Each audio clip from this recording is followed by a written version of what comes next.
Atos dos Apóstolos, capítulo 24. Paulo é acusado. 5 dias depois, o grande sacerdote Ananias foi até Cesareia com alguns líderes do povo e com um advogado chamado Tértulo. Eles se apresentaram ao governador Félix para fazer acusações contra Paulo.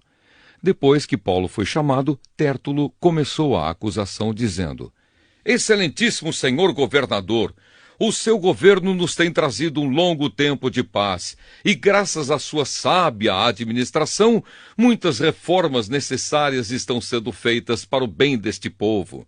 Somos muito agradecidos por tudo aquilo que temos recebido em todas as ocasiões e em todos os lugares. Mas não quero tomar muito do seu tempo, e por isso peço que tenha bondade de nos escutar apenas um pouco mais. Nós achamos, de fato, que este homem é uma peste. Ele provoca desordens entre os judeus do mundo inteiro e é também o líder do partido dos nazarenos. Além disso, tentou profanar o templo e então nós o prendemos. Nós íamos julgá-lo de acordo com a nossa lei, mas o comandante Lísias veio e o tirou de nós à força. Aí o próprio Lísias mandou que os acusadores viessem até aqui e fizessem a acusação diante do Senhor. Se o Senhor fizer perguntas a este homem, ele mesmo confirmará todas as acusações que estamos fazendo contra ele. Então os judeus concordaram dizendo que tudo era verdade. Paulo se defende diante de Félix. O governador fez sinal para que Paulo falasse. Então ele disse: Eu sei que há muitos anos o Senhor é juiz do povo judeu e por isso eu me sinto à vontade para fazer a minha defesa na sua presença. Como o Senhor mesmo pode comprovar, faz apenas 12 dias que fui a Jerusalém para adorar a Deus. Os judeus não me viram discutindo com ninguém nos pátios do templo, nem agitando o povo nas suas sinagogas ou em qualquer outro lugar da cidade, e eles não podem provar nenhuma das acusações que agora estão fazendo contra mim. Porém, uma coisa confesso ao Senhor: eu sigo o caminho que os judeus dizem ser falso, mas é desse modo que sirvo ao Deus dos nossos antepassados.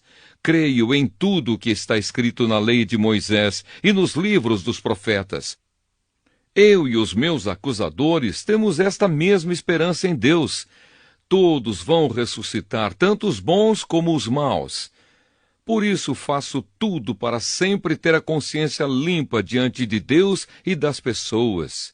E Paulo continuou: Depois de ter ficado fora de Jerusalém durante alguns anos, voltei para lá a fim de levar algum dinheiro para o meu próprio povo e para oferecer sacrifícios. Quando estava fazendo isso, depois de eu ter acabado a cerimônia de purificação, alguns judeus me encontraram na área do templo. Não havia muita gente comigo, nem desordem. Porém, alguns judeus da província da Ásia estavam lá. São eles que devem se apresentar diante do Senhor e fazer as acusações, se é que tem alguma coisa contra mim. Ou então que estes homens que estão aqui digam se quando eu estive diante do Conselho Superior, eles me acharam culpado de qualquer crime. Quando estava de pé diante deles, eu apenas disse em voz alta: Hoje estou sendo julgado por vocês, porque creio que os mortos vão ressuscitar. Então Félix, que estava bem informado a respeito do caminho, deixou a questão para depois, dizendo a eles: Quando o comandante Lísias chegar, eu resolverei o caso de vocês. Ele mandou que o oficial pusesse um guarda para tomar conta de Paulo e ordenou que lhe dessem alguma liberdade e licença para receber ajuda dos amigos. Paulo diante de Félix e Drusila. Alguns dias mais tarde, Félix veio com Drusila, sua esposa, que era judia. Mandou chamar Paulo e o ouviu falar a respeito da fé em Cristo Jesus. Mas quando Paulo começou a falar sobre uma vida correta, o domínio próprio e o dia do juízo final, Félix ficou com medo e disse: Agora pode ir. Quando eu puder, chamarei você de novo. Além disso, Félix esperava que Paulo lhe desse algum dinheiro. Por isso o chamava muitas vezes e conversava com ele.